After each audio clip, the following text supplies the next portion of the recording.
Hello বন্ধুরা, তো চলে আসলাম একটা নতুন ব্লগ নিয়ে। নতুন ব্লগের উদ্দেশ্য, আমি এখন কারখানায় আছি।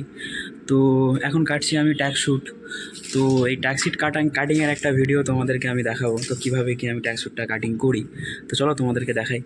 তো গাইজ, এই হচ্ছে আমার ড্রয়িং করা। এটা হচ্ছে ফ্রন্ট পার্ট আর এটা হচ্ছে ব্যাক পার্ট। তো ব্যাক পার্টের তোমরা দেখতে পারো এখান থেকে একটা শেপ আছে, মানে একটা ডিজাইন হবে আর কি। এই যে শেপটা এখান থেকে আছে, এটাকেও কাটিং করে দিতে হবে। এখান থেকে একটা পাইপিং যাবে। তো চলো কাটিং করে একটা দেখাই। এই ফ্রন্ট পার্টটা তোমাদেরকে কাটিং করে দেখাই, কেননা ফ্রন্ট পার্টটাই সামনে আছে আমার। তো এটাকে আমাকে আগে কাটতে হবে। তো চলো তোমাদেরকে দেখাই।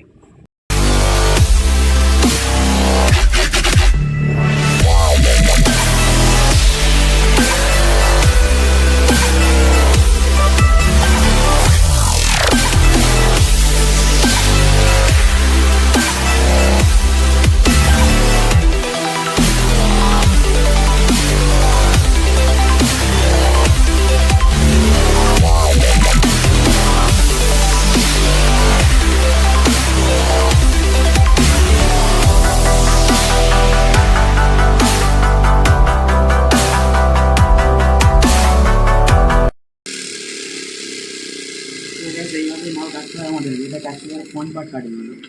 তো আমি সবসময় ভিডিওতে লিখি যে পকেটের কাট কাটিং, পকেটের এই কাটিং ওই কাটিং আমি লিখতে থাকি। তো পকেটের কাট কাটিং, তো ওটা কী সেটা তোমরা জানতে চাইছিলে।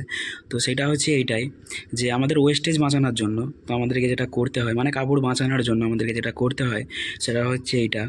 যেমন এইটা একটা পকেট, তো এই পকেটের হচ্ছে এইটা হচ্ছে একটা একটা পার্ট, আর এটা হচ্ছে একটা পার্ট। তো তখনই আমরা এটাকে বলি পকেটের কাট কাটিং। এটা হলে কি, এটা সরু সরু জায়গাগুলো ঢুকে যায়, যেমন এই সব জায়গাগুলোই ঢুকে যায়।